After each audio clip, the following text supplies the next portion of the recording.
Malachie chapitre 1. Voici le message que le Seigneur a envoyé aux Israélites par l'intermédiaire de Malachie. Le Seigneur aime les Israélites. Le Seigneur déclare à son peuple: Moi, le Seigneur, je vous aime. Mais vous me demandez: Où est la preuve de ton amour? Je vous réponds: Est-ce qu'Ésaïe n'était pas le frère de Jacob? Pourtant, j'ai préféré Jacob à Ésaü. Les gens de la famille d'Ésaü occupaient une région montagneuse. J'en ai fait un désert et j'ai livré leur pays aux chacals.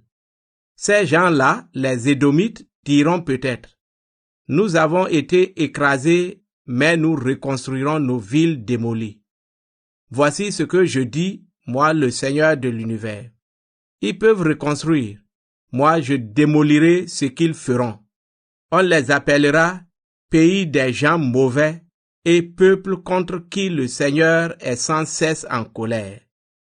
Vous les Israélites, vous verrez cela et vous direz: Le Seigneur est grand, même en dehors du pays d'Israël. Le Seigneur fait des reproches aux prêtres. Moi, le Seigneur de l'univers, voici ce que je dis aux prêtres. Un fils honore son père, un serviteur respecte son maître. Vous m'appelez votre père, mais est-ce que vous m'honorez? Vous m'appelez votre maître, mais est-ce que vous me respectez? Vous me méprisez et vous demandez: En quoi est-ce que nous t'avons méprisé? Vous apportez sur mon autel de la nourriture impure, et vous demandez: En quoi est-ce que nous ne t'avons pas respecté? Eh bien, c'est en disant: L'autel du Seigneur est sans importance. Quand vous m'offrez un animal aveugle, est-ce que c'est bien? Quand vous m'offrez un animal boiteux ou malade, est-ce que c'est bien? Présentez donc cet animal à votre gouverneur. Est-ce qu'il sera content? Est-ce qu'il vous recevra avec bonté? Je vous le demande, moi, le Seigneur de l'univers. Maintenant, essayez de me prier, moi, votre Dieu, pour que j'aie pitié de vous. Est-ce que je vous recevrai avec bonté après ce que vous avez fait? Je vous le demande, moi, le Seigneur de l'univers. Il vaudrait mieux que l'un de vous ferme les portes du temple. Ainsi, vous n'irez pas allumer du feu sur mon autel pour rien.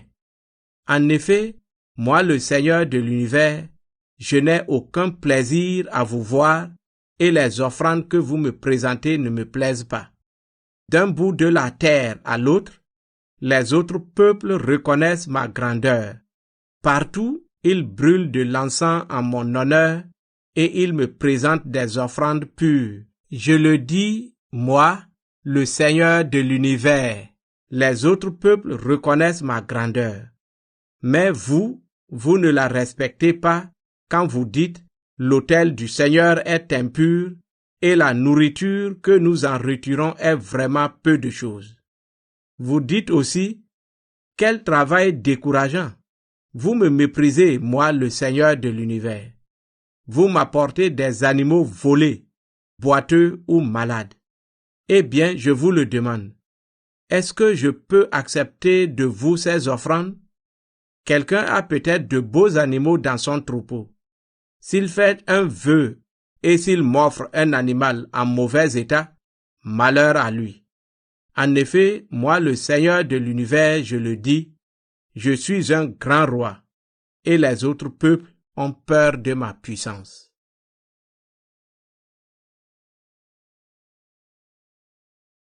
Malachie chapitre 2.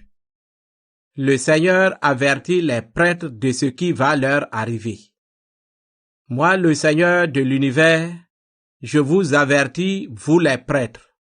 Écoutez-moi et prenez les choses au sérieux pour m'honorer comme vous le devez. Sinon, je lancerai sur vous une malédiction, et je changerai la bénédiction en malédiction. Oui, je le ferai, puisque personne parmi vous ne prend les choses au sérieux. Je lance déjà des menaces contre les gens de votre famille. Je vous jetterai du fumier à la figure, le fumier des animaux offerts pendant vos fêtes, et on vous balayera avec lui. Alors vous saurez ceci, c'est moi, le Seigneur de l'univers, qui vous ai donné cet avertissement. Je veux garder l'alliance établie avec les Lévites. Par cette alliance, je leur ai donné la vie et la paix pour qu'ils me respectent, et ils m'ont respecté, ils ont tremblé devant moi. Ils ont enseigné la vérité et ils n'ont pas menti. Ils ont mené une vie droite en accord avec moi et ils ont détourné beaucoup de gens du mal. Oui, c'est le rôle du prêtre d'enseigner la connaissance de Dieu. C'est le prêtre que les gens consultent pour connaître la loi.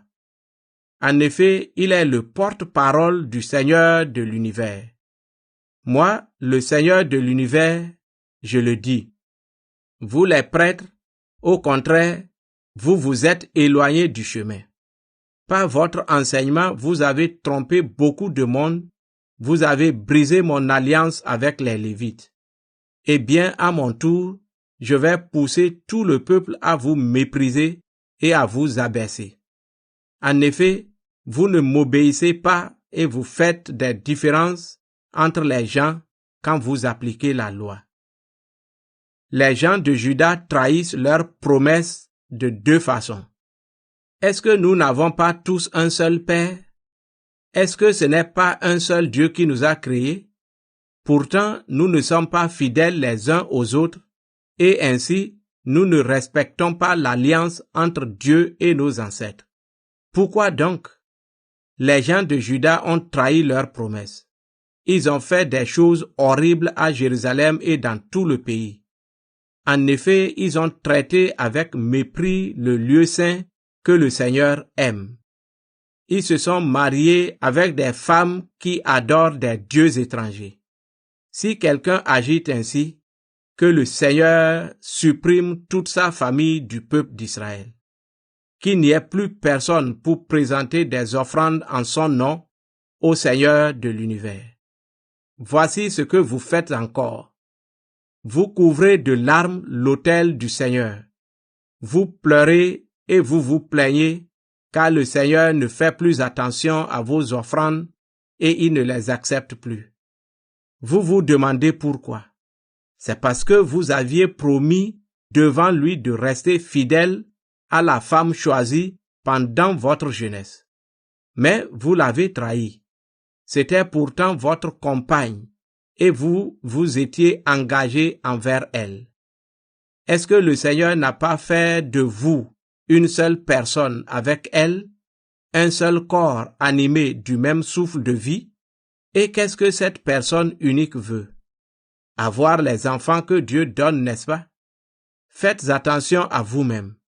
Ne trahissez pas la femme que vous avez choisie pendant votre jeunesse. En effet, voici ce que dit le Seigneur, Dieu d'Israël. Si quelqu'un renvoie sa femme parce qu'il la déteste, il est coupable de violence. C'est le Seigneur de l'univers qui parle. Faites donc attention à vous-même. Ne trahissez pas vos promesses. Le Seigneur va envoyer son messager. Vous fatiguez le Seigneur avec vos discours. Vous dites, comment est-ce que nous le fatiguons?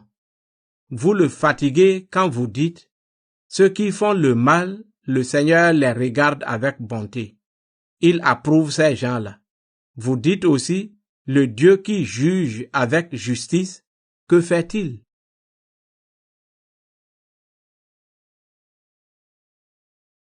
Malachie chapitre 3.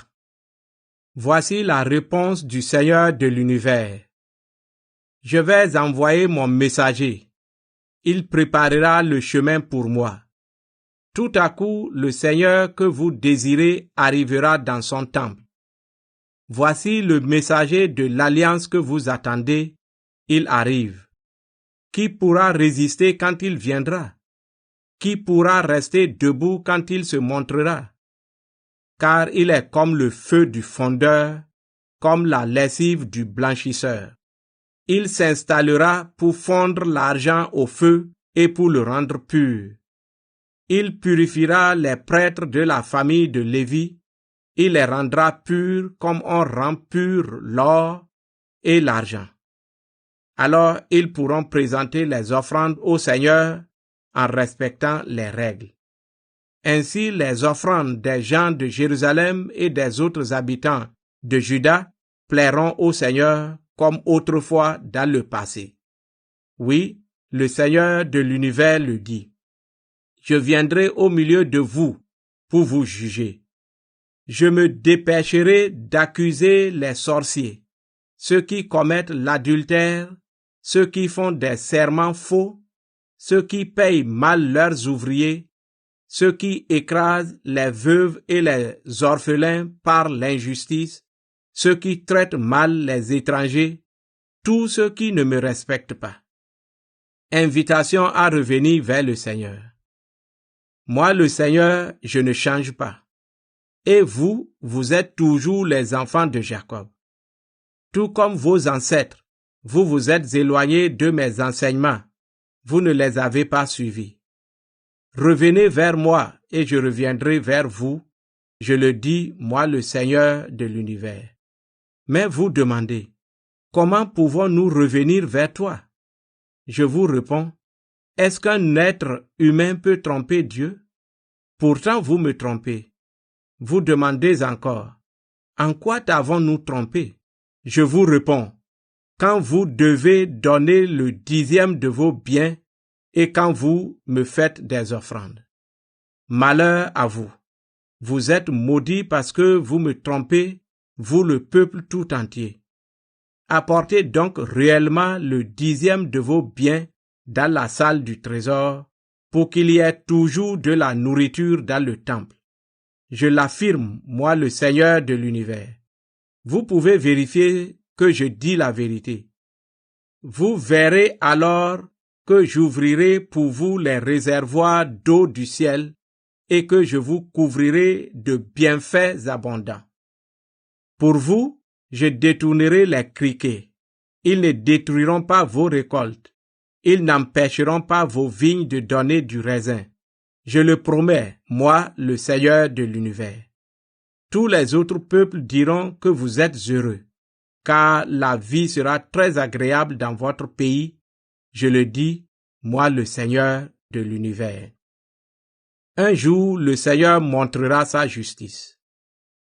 Le Seigneur dit, vous dites contre moi des paroles dures, et vous demandez, qu'est-ce que nous avons dit entre nous contre toi? Eh bien, voici ce que vous avez dit. Servir Dieu, cela ne sert à rien. Nous avons gardé ses commandements. Nous avons fait devant lui des cérémonies de deuil, mais pour rien.